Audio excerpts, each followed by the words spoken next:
하나님께서 오늘 주시는 말씀, 신약성경 히브리서 2장 11절의 말씀입니다. 하나님의 말씀을 봉독합니다. 하나님의 말씀을 경청하십시오. 거룩하게 하시는 이와 거룩하게 함을 입은 자들이 다 한 근원에 선한지라. 그러므로 형제라 부르시기를 부끄러워하지 아니하시고. 아멘. 오늘은 그리스도의 속죄 사역을 통해 거룩함을 입은 성도들이 어떻게 거룩하여져 가는지 이러한 말씀을 가지고 나누도록 하겠습니다.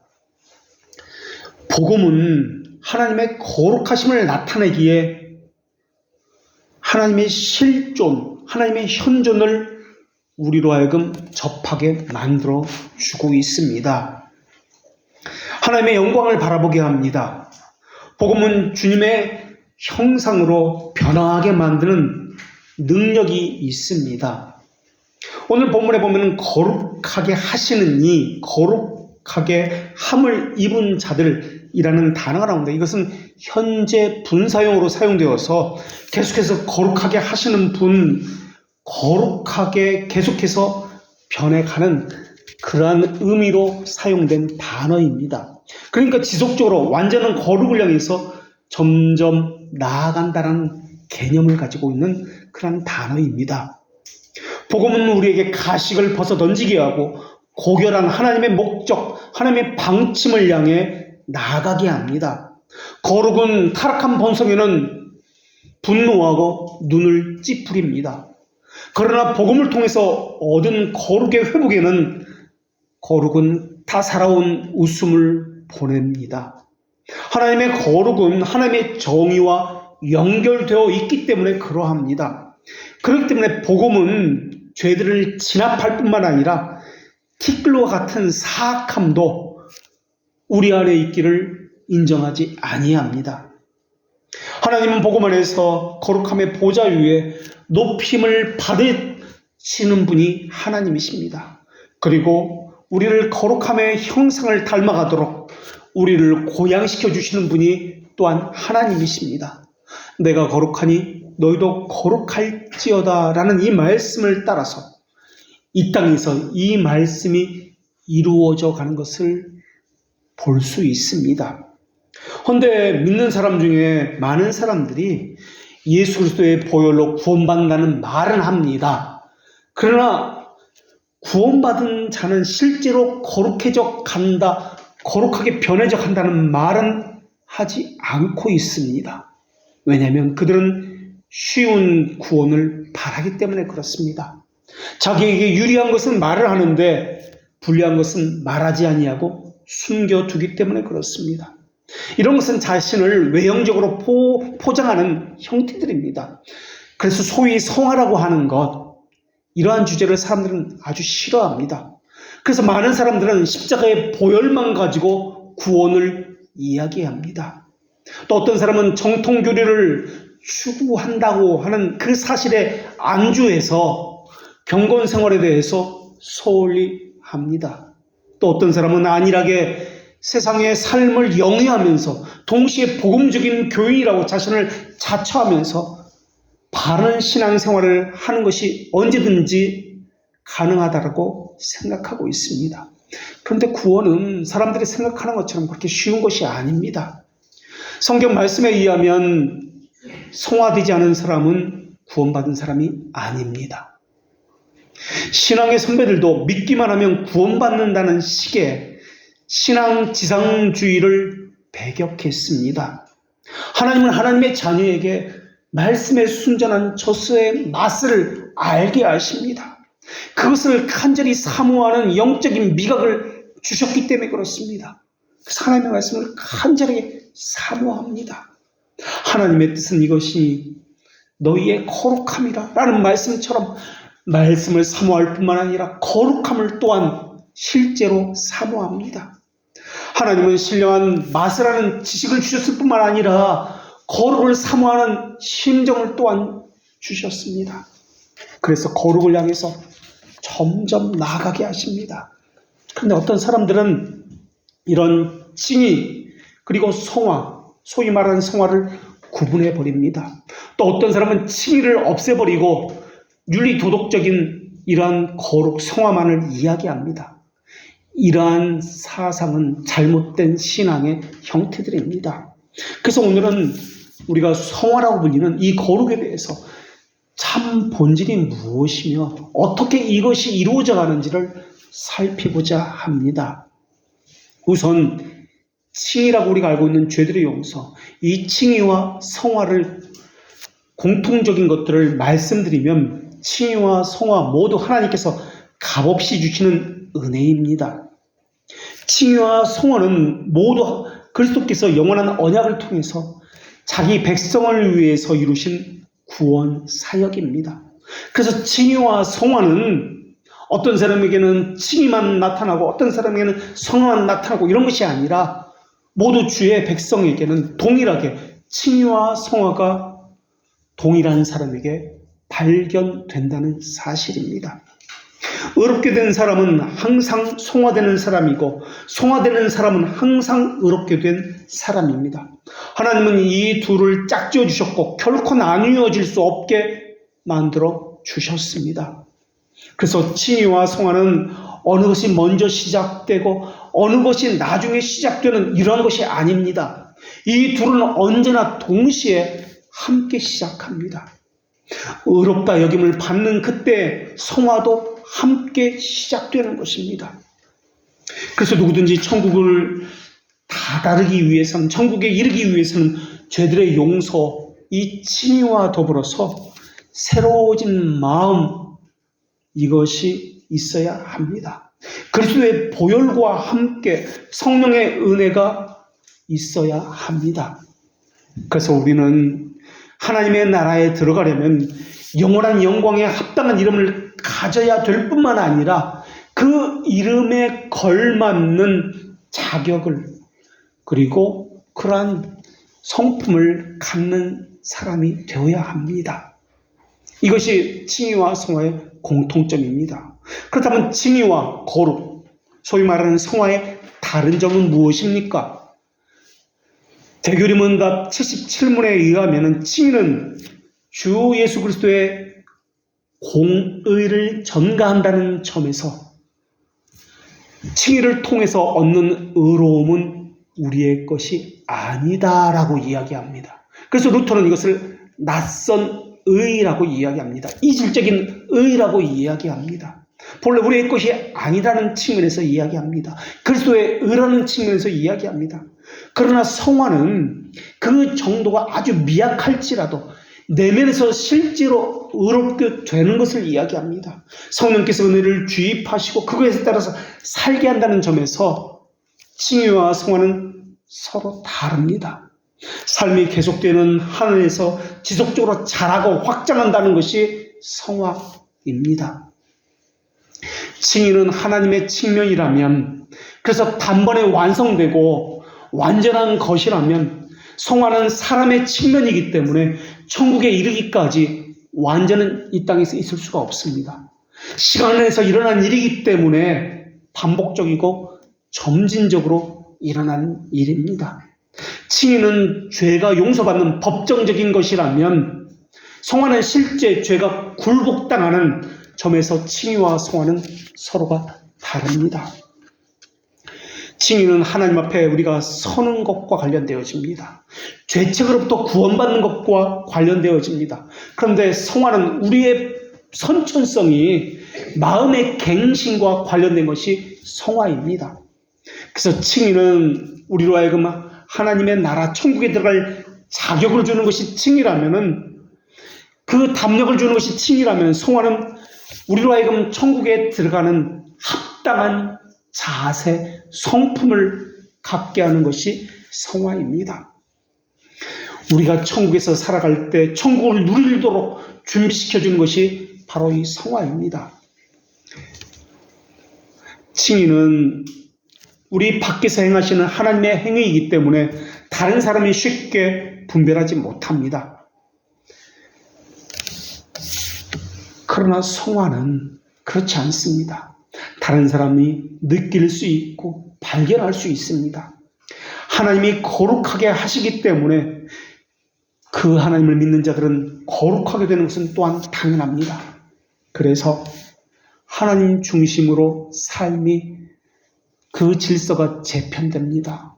하나님을 사랑하기 때문에 그렇게 하고 싶어집니다. 누가 시켜서 하는 것이 아닙니다. 사랑하는 그분과 교제를 나누고 싶어집니다. 그것이 그들의 소망으로 자리 잡습니다. 그래서 소망과 믿음은 함께 갑니다. 그분을 생각함으로 감정이 뜨거워지는 것만으로 충분하지 않습니다.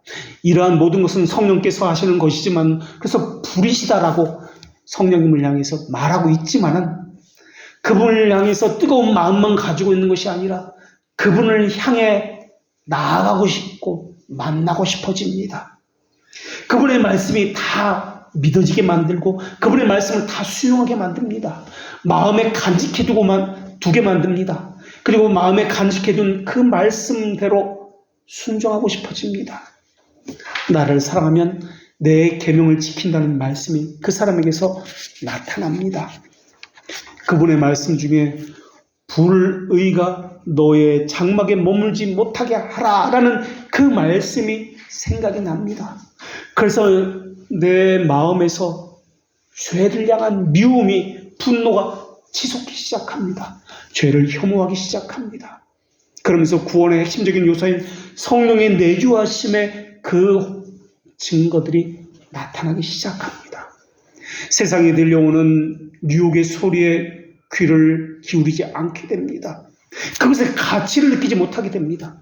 세상에는 오류가 많고 악의가 더욱 심해지고 교만이 더욱 커지고 무절제가 증폭됩니다. 탐욕이 그럴지라도 자기 심정에 영혼 속에 뿌리를 내리지 못하도록 더욱 말씀과 함께 그것을 경계하는 삶을 살게 합니다. 이것을 하나님이 원하시기 때문에 그렇습니다. 그런데 자기 부인의 삶이라고 하는 것인데, 이러한 자기 부인의 삶이 없는 경우에 하나님께서는 그 사람이 가지고 있는 옛 누룩을 제거하기 위해서 상황적으로 시련을 보내시고 고통을 보내시기도 합니다. 그래서 그 사람으로 하여금 세상 사랑에 대한 허무함을 알게 만드십니다. 그리고 세상의 것에 대해서 버리게 하시는 분이 하나님이십니다. 그런 과정을 통해서 사람에게 멸시를 받기도 하십니다. 때로는 오해를 당해 사람으로부터 말할 수 없는 고통을 당하기도 하십니다. 때로는 사람의 힘으로 할 수 없는 어떤 상황에 처하기도, 문제를 갖기도 만드시기도 합니다. 그것이 무엇이든 거짓된 것으로부터 그 사람을 떼어놓고 거룩하게 하기 위한 하나님의 은혜 사역입니다. 그렇다면 묻겠습니다. 교회 다니면 구원 받는 것입니까? 세례 받으면 구원 받을 수 있습니까? 만약에 그렇게 생각한다면 그것은 미사입니다. 그리스도의 이름을 믿는다고 하면서 사탄의 형상과 죄의 성품을 가지고 있다면 어떻게 하시겠습니까? 하나님의 말씀을 배우고 많이 익혀서 알고 있다고 하면서 하나님의 영이 없다면 그 지식은 과연 무슨 소용이 있단 말입니까? 무언가를 사랑하면 두 가지 것이 나타나게 되어 있습니다. 이것은 반드시입니다. 하나는 딜라이트, 그리고 또 다른 하나는 밸류에이션이라는 것인데요. 딜라이트는 기뻐하고 즐거워하는 것입니다. 밸류에이션은 그것에 대한 상대적 가치 판단을 하는 것을 이야기합니다. 그래서 그분을 사랑하는 것, 그것을 가장 큰 기쁨으로 여깁니다. 그분 안에서 즐거움을 느낍니다. 그래서 그분 외에 다른 것에서는 무관심해집니다. 이것이 딜라이트입니다. 그분에 집중하는 것, 그분만이 유일한 기쁨, 사랑의 기쁨이라고 여겨지는 것, 이것이 딜라이트입니다. 그래서 그분만을 소중하게 여깁니다. 그분이 최고의 가치이기 때문에 다른 것에 대해서는 아무것도 아니라는 생각을 갖게 됩니다. 그래서 두 가지 갈림길이 나올 때 그분을 선택합니다. 그분을 위해서 다른 것은 버려도 좋다라고 여깁니다. 이것이 밸류에이션입니다. 최고의 가치를 그분에게 부여하고 있기 때문에 선택의 순간에는 다른 것은 가치가 없기 때문에 당연히 버리는 것은 당연합니다. 그리고 그분을 붙잡는 것은 당연합니다. 이것이 바로 사랑이 가지고 있는 성격입니다. 누구든지 하나님의 영으로 인도함을 받은 사람은 그렇게 됩니다. 그분을 바라보는 것, 그분을 소유하는 것, 자기 생명보다 더 달콤하다고 여기게 됩니다. 그러나 반대로 그분의 얼굴로부터 물러나는 것, 이것은 죽음보다 더 쓴 맛을 보게 되는 것이라고 여기게 됩니다. 그의 양심에는 더할 수 없는 고통이 밀려들며 슬픔에 빠지게 됩니다. 참된 신자는 그분을 향한 선한 양심을 보존하려고 진지하고 거룩한 열망이 일어나게 됩니다. 이 성령께서 우리 안에서 일어나게 하시는 것입니다. 그분을 향한 경건을 격려하게 하십니다. 그래서 참된 믿음을 가진 사람은 그리스도와 교제하기를 기뻐합니다. 하나님의 말씀에서 영적 즐거움을 얻고 최고의 보화라는 것을 얻습니다. 그리고 자신이 참된 믿음을 가졌다는 것을 증거로 나타나는데, 그 증거들이 무엇이냐면 아버지 하나님에 대한 자녀가 갖는 경외심입니다. 그리고 죄에 대한 경건한 슬픔입니다. 그리고 의에 대해서 배고파하고 목말라하는 것들이 참된 믿음을 가진 사람에게는 나타납니다. 그런데 사람은 마음이 편하면 망각하기를 좋아합니다. 사람은 하나님이 아니라 영원히 단번에 모든 것이 이것이 되어지지 않습니다. 반복적이어야 합니다. 그러다 보니까 망각하기 때문에 잠시 후면 하나님의 자비에 대한 소중한 기억들을 다 잊어버리고 예전의 자리로 돌아갑니다. 그리고 하나님 중심에서 자기만 아는 자들이 다시 되어버립니다. 우리는 하나님의 말씀에 불순종하는 것만을 죄라고 생각하는데, 죄에는 두 가지 것이 있습니다. 첫째는 하나님이 하지 말라고 금한 것에 대해서 불순종하고 해버리는 죄, 이러한 죄를 작위의 죄라고 합니다. 하지 말라고 했는데 하는 것, 거밋하고 나가는 죄, 그래서 커미션의 죄라고 그렇게 이야기합니다. 예를 들면 선악과를 따먹지 말라 했는데 따먹는 죄와 같은 것, 이것을 자규의 죄 또는 커미션의 죄라고 합니다. 이것은 누구든지 쉽게 생각하고 알고 있는 죄의 모습입니다. 문제는 이 두 번째의 죄인데 이것에 대해서는 그렇게 심각하게 생각하고 있지 않습니다.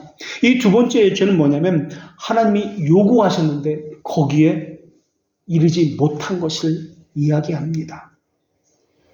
이러한 죄를 부자기의 죄라고 이야기합니다. 하나님께서 명령하신 당의 명령에 대해서 해야 할 것을 하지 않는 이러한 죄, 부자기의 죄 또는 오미션의 죄라고 합니다. 이것을 또는 태만죄라고 이야기합니다. 문제는 우리는 이 죄에 대해서 간과하고 있다는 것입니다. 성경에서는 이러한 죄를 완고하다라고도 표현하고 있습니다. 하나님께서 거룩하라고 우리에게 명령하셨습니다. 그런데 거룩에 이르지 못하고 있습니다. 이것은 오미션의 죄, 부자기의 죄를 짓고 있는 상태입니다.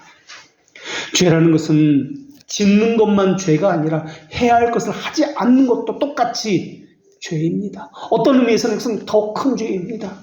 성경에 보면 사무엘이 하나님의 말씀을 사울 왕에게 전하는 장면이 나옵니다.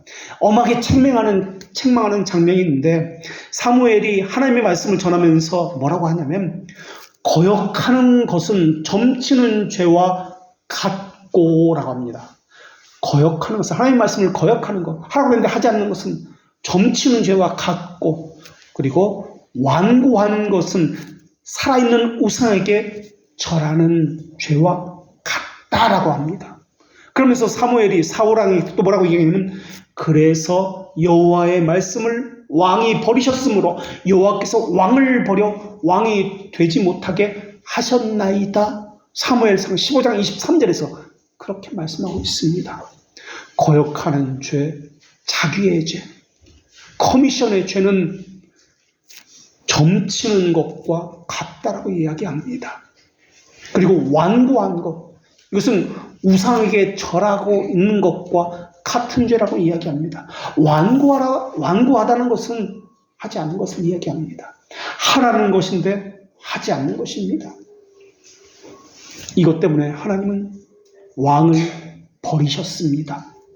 이렇게 말씀하고 있습니다. 하나님께서는 사람이 마땅히 해야 할 것을 가르쳤습니다. 그런데도 불구하고 그것을 몰라서 하지 않았든 아니면 알고 있어서 하지 않았든 이것은 모두 부작위의 죄입니다. 또 하더라도 거기에 이르지 못하는 것도 부작위의 죄입니다. 그것은 오미션의 죄를 범하고 있는 것입니다. 모르는 사람은 모르니까 그냥 자기가 하고 싶은 대로 하는 겁니다. 그래서 자꾸 모르니까 부작위의 죄를, 오미션의 죄를 짓습니다. 아는 사람은 알고도 자기가 하고 싶지 않으니까 부작위의 죄를 짓습니다. 어떤 변명을 대든 상황을 핑계대든 마찬가지로 부작위의 죄를 짓는 것입니다. 해야 한다는 거 알고 있습니다. 그런데 하지 않습니다. 한다 해도 마음과 뜻을 다하지 않습니다. 형식적으로, 외식적으로 하나님을 속이면서 그렇게 합니다. 자기 양심이 그것을 압니다. 이러한 모든 것이 바로 이 부작위의 죄입니다. 이러한 죄가 무슨 죄와 똑같으냐면 우상에게 절을 하는 것과 같다라고 이야기합니다. 자신은 하나님을 섬기고 하나님께 예배한다고 착각하고 있지만 이것은 하나님이 아니라 우상에게 절을 하고, 절한다는 것은 예배한다는 개념입니다. 예배하고 있다라는 것입니다. 왜 그렇게 합니까? 왜 오미션의 죄, 부작위의 죄를 짓고 있는 것입니까? 왜냐하면 유혹이, 더 큰 죄가 자신을 다스리고 있기 때문에 그렇습니다. 해야 하는데 생각에만 머물고 있습니다. 묵상을 해야 한다는 것은 다 알고 있습니다. 그런데 하지 않습니다. 말씀 묵상을 하나님께서 주신 은혜를 보존하는 길이다라고 하고 있는데, 자신을 거룩하게 하는 길이다라고 말씀하셨는데 하지 않습니다. 그것이 개혁교회의 전통이라는데, 신자의 의무라는 것인데 잘 알고 있습니다. 또는 모를 수도 있습니다. 바르게 듣는 것이 중요한 것이 아니라, 그것도 중요합니다. 그런데 더 중요한 것이 있는데, 이 들은 말씀을 어떻게 바르게 보존하느냐, 이것이 더 중요한 것인데 그건 모릅니다. 또는 하지 않습니다. 알고 있어도. 말씀 묵상은 성화의 길입니다. 생명의 문으로 인도하는 길입니다. 그런데 하지 않습니다. 그렇다면 묻겠습니다. 이 율법책을 내 입에서 떠나지 말게 하여 주야로 그것을 묵상하라는 말씀, 이것은 여호수아나 시편 기자에게만 주신 말씀입니까? 아니면 왕에게만, 왕이 해야 할 것 세 가지와 금할 것 세 가지 것이 있습니다. 왕은 항상 말씀을 옆에 두고 읽어야 합니다. 묵상해야 합니다. 이것은 왕에게만 주신 명령입니까? 아니면 이 말씀은 세례받은 사람에게, 그들에게만 주신 말씀입니까? 아니면 그것도 아니면 등록 교인에게만 주신 말씀입니까? 어떤 교회는 이것을 매일 하지만 우리는 들은 말씀을 가지고 살면서 일주일에 겨우 한 번 하고 있습니다. 그런데 그것이 어렵다라고 이야기합니다. 그렇다면 그러한 이들을 뭐라고 불러야 하는지 모르겠습니다. 말씀 묵상도 아닌데 그것은 수동원 전통이라, 잘못된 것이라 우리가 비웃고 있는 것이 큐티입니다. 그것을 잘못된 것인데 이것을 붙들고 매일 하는 사람이 있습니다. 그런 교회들이 있습니다. 묵상은 뒤로 물러나서 자신을 말씀으로 살피는 일을 하는 것이 묵상입니다. 거기서 자신의 죄를 찾아내서 제거하는 작업을 하는 것이 묵상입니다. 그런데 우리가 하는 묵상은 어떤 묵상입니까? 죄에 대한 책망이 있습니까? 혹시 교리 옮겨 적기만 하고 있는 것은 아닙니까? 도대체 무엇을 가지고 묵상이라고 하고 신앙생활을 하는지 모를 정도입니다. 다시 한번 묻겠습니다. 일주일에 한 번 교회 나오면 그것이 개혁교인입니까? 개혁교인이 되는 것입니다. 개혁교회 신자가 일반교회 신자보다 더 나은 것이 무엇입니까? 봉사를 더 열심히 합니까? 전도를 더 열심히 합니까? 아니면 기도를 그들보다 더 많이 합니까? 그렇다고 헌금을 그들보다 더 많이 하고 있습니까? 말뿐이지 않습니까? 도대체 그들과 비교해서 온전하다, 바르다 하는 것이 무엇이 있습니까? 그들보다 열심히 하지 않으면서 구원받았다고 하는 자부심 강한 것, 그것이 신자의 표시입니까? 그것은 바로 전형적인 율법 폐기론자의 모습입니다. 칭의와 성화를 분리해서 생각하는 전형적인 모습의 사람들입니다. 거룩에서 자라가지 않는 사람들, 하나님의 말씀과 함께하지 아니하고 교제하지 않는 사람들을 뭐라고 불러야 할까요? 그런 사람들이 교리를 몇 가지 더 알았다고 그것이 그들의 영혼에 무슨 유익이 된단 말입니까? 개혁교회라는 말은 말 그대로 계속해서 개혁해 나가는, 수정하고 고치는 그러한 교회입니다. 계속 고칩니다. 수정합니다. 그리고 자신을 바르게 하는 신자들의 모임이 개혁교회입니다. 그럼 무엇을 고치고 무엇을 계속해서 수정해 나가는 것입니까? 하나님의 말씀에 어긋나는 것, 못 미치는 그러한 죄들, 말씀을 순종하는데 부족한 그 죄들을 고치고 수정하는 것 아닙니까? 다시 말하면 자신의 죄를 지적하고 고치고 하는 작업이 말씀 묵상입니다. 그런데 신앙생활을 했는데 변한 것이 전혀 없는 사람들은 뭐라고 불러야 하는 것입니까? 묵상을 하는데 자신을 고치고 수정하는 것이 보이지 않는다면 그것을 무엇이라고 불러야 하는 것입니까? 그런데 더 큰 문제는 그것조차 하지 않는 이들이 있다는 것입니다. 하고 싶으면 하고 하기 싫으면 하지 않는 것도 문제인데 자신은 아예 열애라고 생각한다는 점입니다. 참된 교회를 다닌다고요? 참된 신앙을 가졌다고요? 참된 교회는 건물이 아니지 않습니까? 그 교인들의 됨됨이가 참된 교회라고 불리는 것 아닙니까? 이제 한두 주 온 분들에게 말씀하는 것은 앞으로를 위해서 말씀드리는 것입니다. 이제 두고 보십시오. 이 중에는 나중 온 사람이 먼저 되고 먼저 온 사람이 나중 되는 사람도 있을 것입니다. 어떤 사람은 등록교인이 되었는데 그래서 성찬에 참여했는데 어떤 사람은 몇 년을 다니도록 등록교인도 되지 못하고 그러다가 스스로 부끄러워서 양심이 찔려서 교회를 욕하고 교회를 뛰쳐나가는 사람도 있을 것입니다. 세상 일은 하루 종일 생각해도 즐겁지만 거룩한 묵상의 의무는 거부감이 느껴지고 하기가 싫습니다. 묵상을 하려고 하면 마치 고행을 하는 것처럼 여겨지는 사람도 있을 것입니다. 힘들고 고통스럽게 여겨지는 사람도 있을 것입니다. 왜 고통스럽고 지겹고 힘들다고 여겨진 줄 아십니까? 죄가 그것을 물어뜯고 있기 때문에 그렇습니다. 그런데 반대로 생각하면 육신의 마음이 묵상을 싫어하고 있다는 그것만으로도 묵상이 선한 의무라는 충분한 증거가 되고 있습니다. 참된 믿음에 있는 사람이라면 하나님의 생명에 참여하고 있는 사람이기 때문에 경건한 열매, 거룩의 열매를 맺는 삶이 저절로 일어납니다. 그분이 내 안에, 내가 그분 안에 있으면 그 사람은 열매를 많이 맺느니라 라는 말씀처럼 말입니다.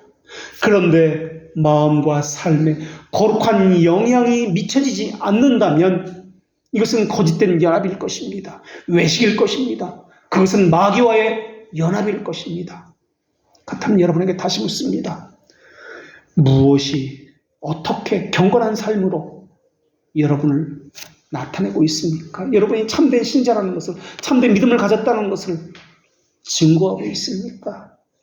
신앙생활하면 알수록 작년보다 올해보다 내년이 점점 더 자기를 부인하는 삶이 나타나고 있습니까? 숨겨진 죄를 드러내서 그 죄를 죽이는 것들이 나타나고 있습니까? 영을 살리기 위해서 무엇을 하고 있습니까? 이런 죄죽이와 영 살리기가 참된 신자의 삶입니다. 회개의 삶입니다. 경건서적을 읽고 있습니까? 사모한 마음으로 공부하고 또 공부하고 질문할 것이 너무 많아서 잠이 잘 수 없을 정도로 배고프고 목마르고 의에 줄이고 있습니까? 말씀 묵상은 진리를 맛보는 미각과 같은 것입니다. 하나님은 이스라엘 백성들에게 메마른 광야에서 만나를 주셨습니다. 이것이 상징하는 것이 무엇입니까? 만나를 먹는 것, 생명의 양식을 먹는 것이 성찬에서 보여지는 것 아닙니까? 그것이 묵상 아닙니까? 그렇다면 무엇을 더 알고 싶은 마음이 없고 배우고 싶은 뜨거운 열정도 없다면, 그러면서 속으로 설교도 못하면서 더럽게 기네 라는 생각만 한다면, 그것은 무엇 때문에 그런 생각이 드는 것입니까? 택함을 입은 자는 적습니다. 교회마다 경건의 모양은 있으나 경건의 능력을 부인하는 사람들로 가득 차 있습니다. 그저 일주일에 한 번만 교회 나오면 된다고 생각합니다. 그것이 조금 눈치가 보이면 한두 가지 봉사의 일을 하면 된다고 생각합니다. 교회 다닌다고 모두 구원받은 자가 아닙니다. 목사라고 모두 구원받은 자가 아닙니다. 회개 없는 복음을 모독하는 것인 것처럼 자기를 부인하는 삶 없는 직무 수행은 모두 거짓된 위선입니다. 하나님은 거룩이라는 분명한 목적을 가지고 우리를 구원하셨습니다. 그래서 구원받은 자는 자신 안에서 법정적인 칭의 말고 실제적으로 죄를 죽이는 작업이 일어나야 합니다. 겉으로 드러나는 선행과 사랑만을 거룩이라고 성경은 말하고 있지 않기 때문에 그렇습니다. 참된 거룩은 마음에서 나옵니다. 거룩한 생각, 거룩한 동기, 거룩한 감정이 바로 참된 거룩의 출발점입니다. 그렇기 때문에 묵상은 겉으로 드러난 자신의 말과 행위를 살피는 것도 물론 하지만은 자신의 내면의 생각, 동기를 집요하게 더 물어뜯는 것이 묵상입니다. 그것이 집요하게 물어뜯는 자신의 동기, 자신의 내면의 생각들을 문자화시켜서 나타나는 것이 말씀 묵상입니다. 빛은 아주 작고 희미할 수도 있습니다. 하지만 어두운 밤하늘에 비추는 빛이라면 그것이 아무리 작고 희미한 불빛이라도 아주 눈에 띄게 크게 도드라지게 마련입니다. 아무리 미약한 생명이라도 박동이 있다면 느낄 수 있는 것처럼 말입니다. 거룩은 주님의 사랑에서 나옵니다. 말씀에 대한 순종에서 그분을 사랑하면서 나오는 것이 거룩입니다. 그래서 자기 스스로는 깨달지 못할 수도 있습니다. 그러나 주위 사람들은 그 빛을, 미약한 빛이지만 그것을 보고 느낄 수 있는 것처럼 거룩은 증거로서, 성화는 증거로서 다른 사람이 느낄 수 있고 볼 수 있고 만질 수 있게 되는 것입니다. 말하는 것이나 행동하는 것이 전부는 물론 아닙니다. 그러나 그 사람에게서 말과 행동에서 세속성과 죄 외에는 아무것도 드러나지 않는다면 그는 참된 신자가 아닐 가능성이 너무나 많습니다. 아무리 직분자라고 할지라도, 아무리 교회를 오래 다녔다 할지라도 말입니다. 참된 믿음을 가진 사람은 구속받은 것에 깊은 감사를 드리고 주님을 위해서 열렬하게 살아가는 사람입니다. 그런데 바로 여기에 성령님의 위로가 있다는 사실을 또한 기억하십시오. 주님을 참되게 믿는 사람은 자신이 죄인이라는 것을 압니다. 더 많이 주님으로부터 용서받았다는 것 때문에 더 많이 주님을 사랑한다는 사실입니다.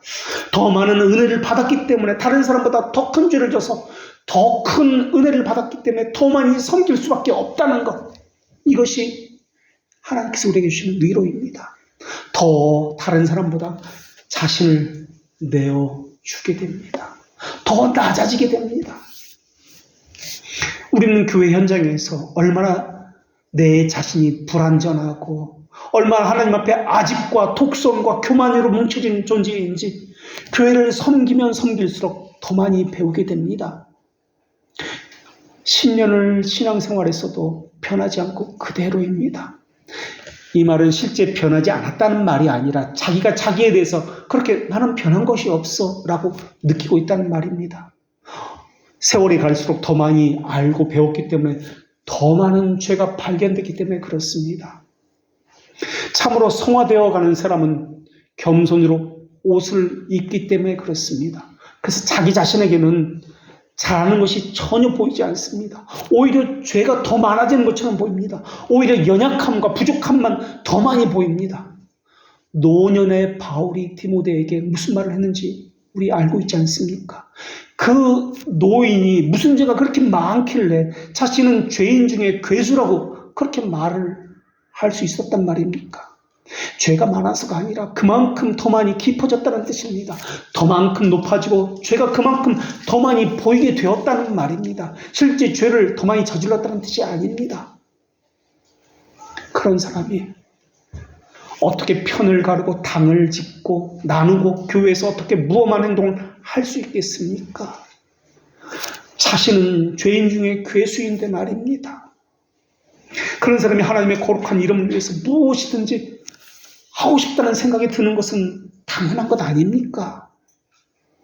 나는 죽어서 교회를 살리고 내 이름을 멸시받아도 주의 거룩한 이름을 드높아지게 하는 것, 그것이 그들의 당연한 소원이 되는 것 아니겠습니까? 하나님의 일을 하면서도 다른 사람들은 칭찬하는데 그 칭찬이 내게는 오히려 너는 죄 지은 인간이다라고 들리기 시작합니다. 자신의 부족함과 죄밖에 보이지 않습니다. 부끄러움만 보일 뿐입니다. 그래서 교회에서 지체들을 섬기면서 그들의 부족함이 내가 가지고 있었던 부족함이라는 것을 배우게 됩니다. 그들을 향하신 주님의 아픔이 무엇인지를 배우게 됩니다. 그래서 이 땅의 교회는 옳고 그런 것을 나누어서 교회의 가슴에 못을 박을 사람을 필요로 하는 것이 아니라 그런 사람은 충분히 많이 있습니다.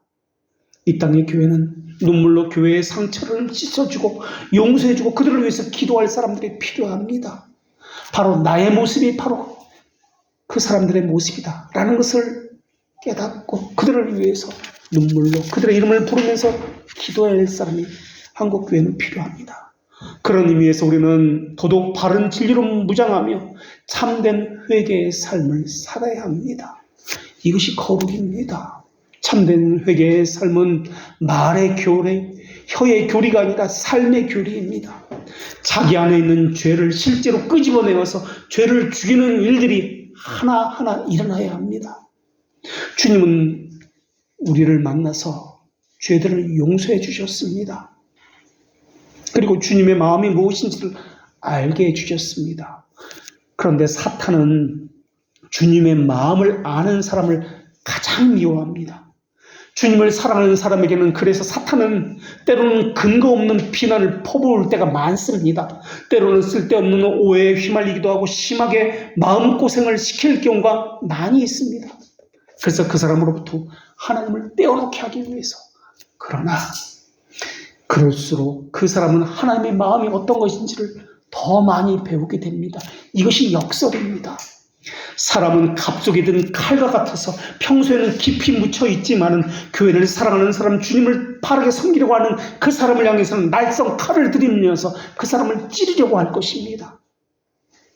그런 고통을 당할수록 그 사람은 예수 그리스도의 고통과 아픔이 무엇인지, 하나님의 마음이 무엇인지 더 많이 깨닫게 될 것입니다. 아무것도 하지 않아도 그러한 사람은 짐의 무게에 눌리게 될 것입니다. 거기서 우리는 하나님의 마음을 더 많이 배우게 될 것입니다. 고통을 당하면 당할수록, 아프면 아플수록 하나님이 우리를 사랑한다는 것을 더 많이 느끼게 될 것입니다. 그리고 교회를 향한 주님의 죽으심의 이유도 거기서 배우게 될 것입니다. 그것만으로도 그 사람은 참으로 하나님의 은혜를 많이 받은 사람입니다. 다른 사람에게 주지 않는 진리를 그 사람에게 주셨고 다른 사람에게 주지 않는 하나님의 마음을 그 사람에게 알게 하여 주신 것입니다. 그런 생각을 하면은 나 같은 이렇게 큰 죄 많은 인생에게 찾아오신 예수 그리스도의 구원사에게 얼마나 놀라운 것인가 생각하게 됩니다. 알면 알수록 내가 저렇게 목자 없는 양같이 교만하게 살았구나 라는 생각 때문에 겸손해지게 됩니다. 다른 사람을 비판하는 것이 아니라 그를 통해서 나를 발견하게 되는 것입니다. 그래서 하나님을 사랑하는 만큼 남이 알지 못하는 쓰라리는 아픔과 고통이 점점 쌓여져 가며 하나님의 말할 수 없는 놀라운 사랑을 배워가게 되는 것입니다. 그래서 하나님을 추구하는 사람에게는 하나님께서는 현지적으로 하나님의 사랑을 많이 경험할 수 있도록 부어주시는 것입니다. 그래서 하나님의 사랑이 내 안에 머물도록 해주십니다. 영혼을 사랑하는 것과 아파하는 것과 교회를 아파하는 것과 사랑하는 것, 이것은 목숨내는 말 같지만 이것은 같은 마음입니다. 하나님을 사랑하는 이 길이 눈물이 없고 고통이 없는 길이고 모든 영광을 받는 길이고 대접만 받는 길이었다면 우리는 그리스도를 잃어버리게 될 것입니다. 그러나 이 길은 그리스도께서 받으셨던 멸시와 천대의 길이기 때문에 우리는 그리스도를 얻게 되는 것입니다.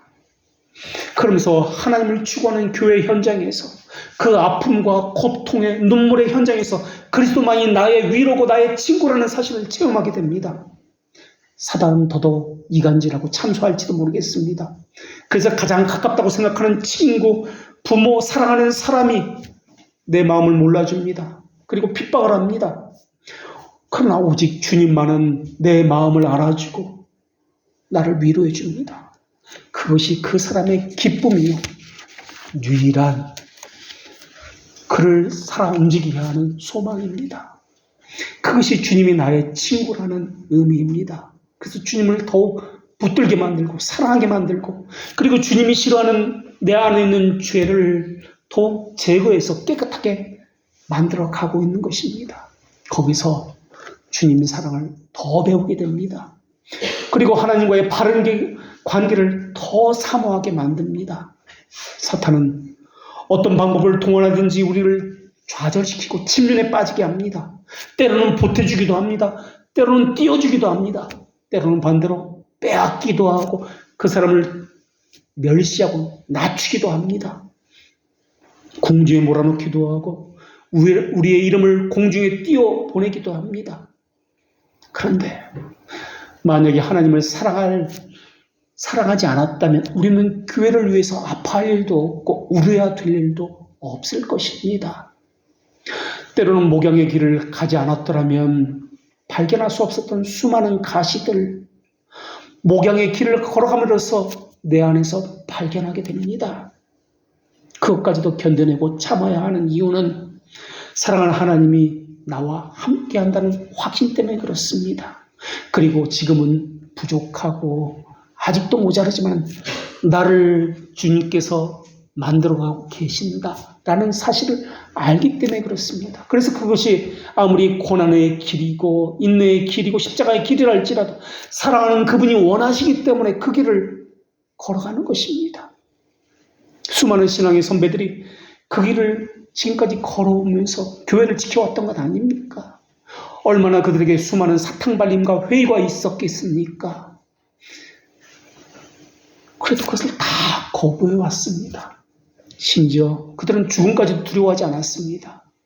차라리 주님을 사랑하고 순종의 길을, 자신의 목숨을 버려서 그 길을 택했습니다. 주님이 걸으라고 하는 길이 그 길이기 때문에 그렇습니다. 그래서 그리스도에 대한 산소망을 가진 자는 그분의 깨끗하심과 같이 자신을 깨끗하게 하는 것을 소망합니다.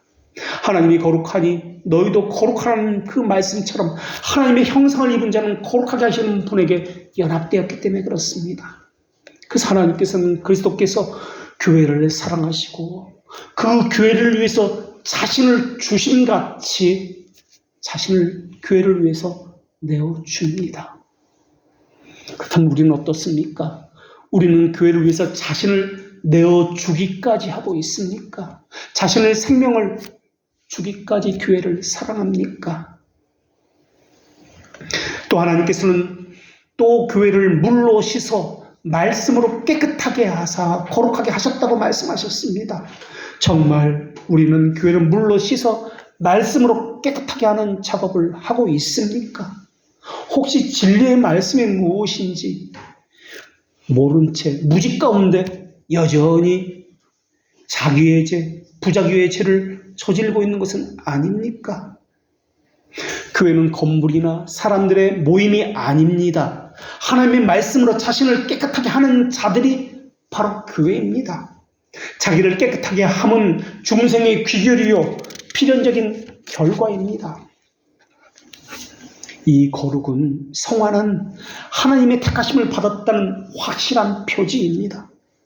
물론 하나님은 자신을 택하신 자들의 숫자, 이름을 사람들에게 알리시지 아니하시고 감추어 두셨습니다. 그러나 먼저도 말씀드렸지만 거룩은 성화는 칭의와 다르게 거룩한 삶을 통해서 구별되어지고 나타내어진다는 점에서 다릅니다. 하나님이 택하신 사람은 그래서 외형적으로 그 상황 때문에 많은 눈물을 흘려야 합니다. 먼저는 철저하게 자기 자신에 대해서 절망을 느끼고 비참함을 느껴야 합니다. 자기를 신뢰하는 자기 의를 다 빼내어 버리도록 하나님께서 만드시기 때문에 그렇습니다. 자기도 모르게 숨겨진 갈피 숨겨진 자기 자랑이 있고 자기 의가 있습니다. 그것을 다 빼내어 버리게 하시는 분이 성령 하나님이십니다. 그 성령 하나님은 거룩하게 하실 때 말씀과 함께 이 일을 행하십니다.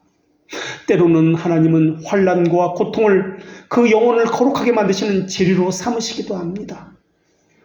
하나님은 외면의 상황을 가지고 내면의 죄를 치료하는 분이기도 하십니다. 성령님은 영혼에서 택하신 그 사람들을 그리스도의 혜택에 참여하게 하시는 분이기도 하십니다. 성령은 그들에게 주시는 믿음의 혜택이 있습니다. 그들은 하나님의 자녀가 되는 권세를 주셨다라고 그것을 이야기합니다. 그리고 주님은 거룩하게 만들어 가시는, 하나님께서 거룩하게 만들어가는 그들을 향해서 형제라고 부르시기를 부끄러워하지 아니하셨다라고 말씀하셨습니다. 여기서 부끄럽다 하는 이 단어는 수치를 느낀다라는 뜻입니다. 이 동사는 바울이 복음을 부끄러워하지 아니하노라 라고 할 때 사용된 동일한 단어입니다. 이 단어는 이 세상에서 주님을 부끄러워하면 주님께서 재림하실 때 동일하게 그 사람을 주님께서도 부끄러워한다라고 하실 때 바로 그 단어입니다. 그렇다면 우리는 어떻습니까? 우리는 주님의 형제라고 불릴만한 사람들입니까? 사탄을 앞에 두고 심판대 앞에 섰을 때 우리는 어떤 사람이라 불리게 되는 것입니까? 그리스도는 구원 얻은 성도들을 형제라고 부르는 것을 부끄러워하지 아니하신다라고 하셨습니다. 오히려 자랑스럽게 여긴다라고 오늘 본문에서 계속해서 말씀하고 계십니다. 우리는 어떻습니까? 그리스도를 자랑스럽게 여기고 있습니까? 이 교회를 자랑스럽게 여기고 있습니까? 혹시 그리스도가 부끄러운 건 아닙니까? 그래서 사회에서 다른 사람들에게 믿는 것을 숨기고 있는 것은 아닙니까? 내가 어느 교회 다닌다는 것을 숨기고 있는 것은 아닙니까? 교회의 머리는 그리스도입니다. 교회를 부끄러워한다는 것은 그리스도를 부끄러워한다는 뜻입니다. 내가 다니는 교회를 자랑하기는커녕 어느 교회 다닌다는 것을 숨기고 있는 것은 아닙니까? 혹시 그리스도인임을 공공연히 고백하지 못하고 있다면 숨기거나 아니면 적당한 타협점을 모색하고 있는 것은 아닙니까? 그것은 그 사람의 신앙의 실상입니다. 하나님도 똑같이 그 사람을 부끄러워하고 모른다 하실 것입니다. 하나님의 나라는 죄 있는 사람이 죄를 가지고 가는 나라가 아닙니다. 하나님의 나라는 본질상 거룩한 나라입니다. 그곳에 사는 사람은 물론이군요. 그곳에서 하는 일은 모두가 다 거룩합니다. 교회는 하늘나라의 모형입니다. 만약에 그곳에 거룩하지 않는 사람이 있다면 그의 목적은 양을 늑탈하려고 온 이리와 늑대입니다. 그렇기 때문에 이곳에 그런 사람이 보인다면 조심하십시오. 언젠가는 양을 물어뜯고 찢어 밝힐 것입니다. 지금은 조용히 그 기회를 노리고 있을 뿐입니다. 참된 거룩은, 성화는 일시적인 종교적인 감정에 있지 않습니다. 말과 혀로만이 아니라 행함과 진실함이 있는 것이 거룩입니다. 칼빈주의 3대 신학자 가운데 한 사람인 찰스 핫지라는 사람이 있습니다. 이 사람의 아들이 있었는데 이 사람은 A.A. 핫지라는 사람인데 웨스트민스터 신앙고백서 해설서를 쓴 사람인데 그 사람이 이런 말을 했습니다. 당신이 만약 그리스도를 성화를 위한 분으로 인정하지 않으면 칭의를 위한 분으로만 맞이할 수도 없습니다. 그리스도께 나오는 죄인이 이렇게 말한다고 생각해 보십시오. 나는 거룩해지고 싶지 않습니다. 나는 죄로부터 구원받고 싶지 않습니다. 그러나 나는 여전히 죄들 속에 있으면서 구원받기를 원합니다. 나는 나의 죄들 속에 머물면서 구원되기를 원합니다. 그러나 지금은 나를 내버려 두십시오. 성화시키지 마십시오. 그러나 나를 의롭게 해주십시오. 그런 사람이 있다면 하나님께서 과연 그런 사람을 받아주시겠습니까? 라고 말했습니다. 칭의와 성화는 분리되는 것이 아닙니다. 그런데 어떤 사람들은 이것을 분리합니다. 이것은 잘못된 신앙입니다. 아직 우리가 살아있습니다. 살아있다는 것은 해야 할 일이 아직 남아있다는 것입니다. 죽음이 닥친 이후에는 기회가 없습니다. 회개의 여지도 없습니다. 살아있을 때에는 실수, 잘못을 고칠 수 있는 기회가 아직 있다는 뜻입니다. 죽음이 찾아오면 관에 누워서는 아무것도 할 수 없지만 지금은 회심할 수 있습니다. 죄를 제거해낼 수 있습니다. 숨을 거둔 이후에는 새롭게 태어날 수 없지만 지금은 하나님께서 하늘로 데려가기 전에는 무엇이든지 할 수 있습니다. 하나님은 성도들을 하늘나라에 데려가기 전에 반드시 그 사람을 고쳐서 하늘나라에 들어가기에 적합한 사람으로 만드시는 분입니다. 하나님은 구원에 적합한 사람을 찾는 분이 아니라 구원에 적합한 사람이 되어도록 만들어 가시는 분이기 때문에 그렇습니다. 기도하겠습니다. 생명의 이르는 구원의 은혜를 주시는 성삼위 동질의 하나님, 하나님이 거룩하시니 너희도 거룩하라는 말씀이 이 교회에서도 이루어지게 하여 주시옵소서. 거룩은 하나님의 본질에 속하는 것으로 그 누구도 손상할 수 없사오나 이 땅에 두신 하나님의 이름의 평판에 대해서는 저희 안에 그 누구라도 하나님의 거룩하신 이름을 더럽히지 못하게 하시옵고 하나님의 거룩하신 이름에 두신 탁월함이 또한 손상받지 못하도록 하여 주시옵소서. 상하고 깨어진 저희 영혼을 위로하고 치료하는 치료제도 하나님의 거룩이오니 저희를 새롭게 하여 주시어서 세상의 배설물과 불순물과 같은 악이 이 교회에 있지 않도록 제거되게 하여 주시옵고 여호와는 의로우사 의로운 일들을 좋아하시나니 저희가 거룩을 사모하며 하나님 알기를 더욱 기뻐하게 하시며 저희 안에 저희를 깨끗하게 하는 일들이 나타나는 그것에 더욱 힘쓰는 교회 되게 하여 주시옵소서. 경건한 자들 위에 새겨진 하나님의 놀라우신 은혜와 인이 분명히 보여지는 교회가 되길 원하오며 아버지 하나님의 기뻐하심을 특별한 방식으로 입으신 예수 그리스도의 이름으로 기도합니다. 아멘.